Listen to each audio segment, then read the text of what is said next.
شجر لگتا ہے، جن کے آنگن میں امیری کا جن کے آنگن میں امیری کا شجر لگتا ہے، ان کا ہر عیب زمانے کو ہنر لگتا ہے۔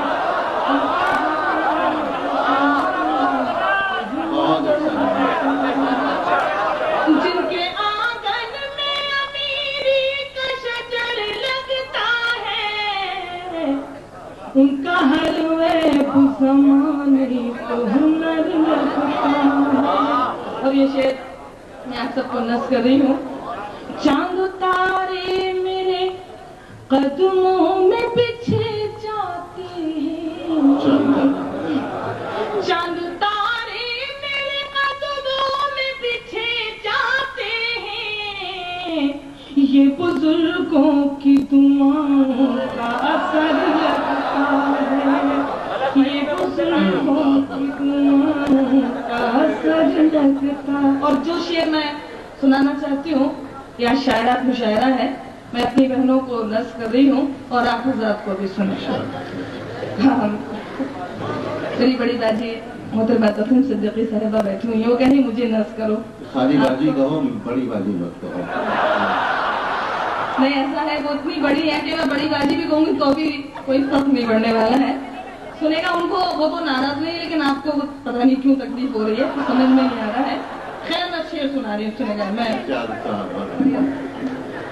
یہ بزرگوں کی دعاؤں کا اثر لگتا ہے۔ شعر سنے گا۔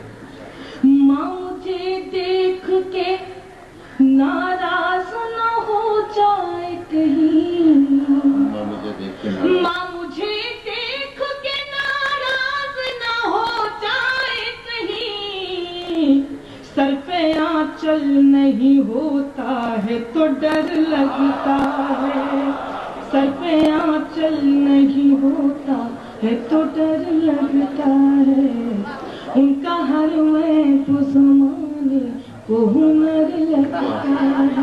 اس کے بعد ایک نئی غزل کے چند شعر میں سنا رہی ہوں، مطلب خاص طور سے سماعت فرمائیے گا۔ تم کو بھلا رہی تھی کہ تم یاد آ گئے، تم کو بھلا رہی تھی کہ تم یاد آ گئے، تم کو بھلا رہی تھی کہ تم یاد آ گئے، تم کو بھلا رہی تھی کہ تم یاد آ گئے، میں زہر کھا رہی تھی کہ تم یاد آ گئے، میں زہر کھا رہی تھی کہ تم یاد آ گئے۔ اب شعر سنے گا۔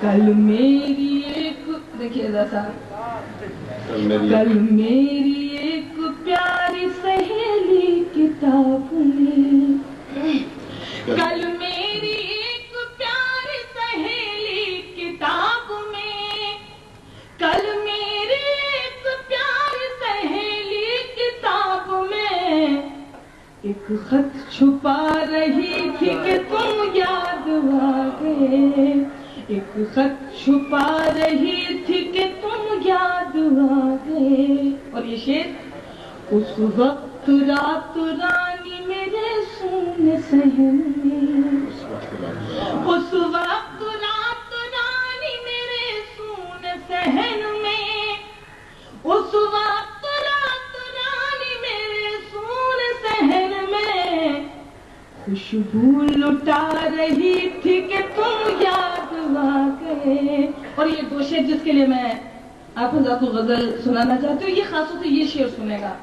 ایمان جانیے کہ اسے کفر جانیے، شعر سنے، ایمان جانیے کہ اسے کفر جانیے، ایمان جانیے کہ اسے کفر جانیے، میں سر جھکا رہی تھی کہ تم یاد آ گئے، میں سر جھکا رہی تھی کہ تم یاد آ گئے۔ اور یہ غزل کا آخری شعر، کل شام چھت پہ میر تقی میر کی غزل کل شام چھت پہ میر تقی میر کی غزل کل شام چھت پہ میر تقی میر کی غزل میں گنگنا رہی تھی کہ تم یاد آ گئے. اور یہ مقطع سن لیجیے گا. انجم تمہارا شہر جدھر ہے اسی طرف انجم تمہارا شہر جدھر ہے اسی طرف انجم تمہارا شہر جدھر ہے اسی طرف ریل جا رہی تھی کہ تم یاد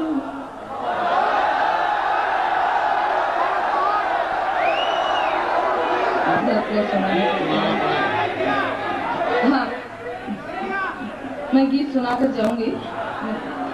ایک گیت کے لیے حکم دیا جا رہا ہے. میں چند بند آپ کو سناؤں گی لیکن ایک نئی غزل کی بالکل تازہ ترین غزل کے چند شعر مطلب سنے گا. خاص طور سے نہیں ذرا سا ایسے ہی سنتے رہیے.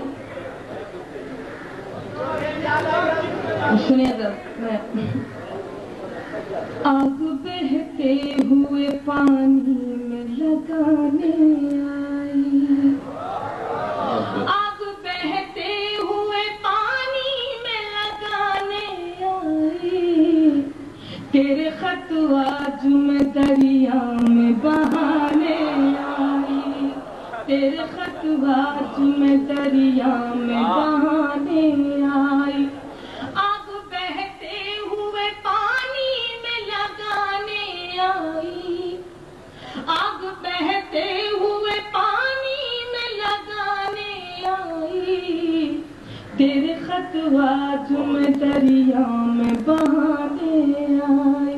اور یہ دوسرا مطلب دیکھیے گا. پھر تیری یاد نئے خواب دکھانے آئی پھر تیری یاد نئے خواب دکھانے آئی چاندنی جھیل کے پانی میں نہانے آئی چاندنی جھیل کے پانی میں نہانے آئی.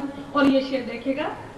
دن سہیلی کی طرح ساتھ رہا آنگن میں دن سہیلی کی طرح ساتھ رہا آنگن میں رات دشمن کی طرح جان جلانے آئی رات دشمن کی طرح جان جلانے آئی.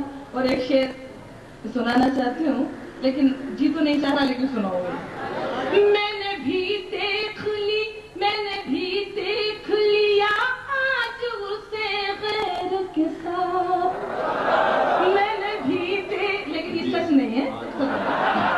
میں نے بھی دیکھ لیا آج اسے غیر کے ساتھ اب کہیں جا کے میری عقل ٹھکانے آئی اب کہیں جا کے میری عقل ٹھکانے آئی آگ بہتے ہوئے پانی میں لگانے آئی. اور یہ مقطع سنے گا. زندگی تو کسی رہزن کی طرح تھی انجم زندگی تو کسی رہزن کی طرح تھی انجم موت رہبر کی طرح راہ دکھانے آئی آگ بہتے ہوئے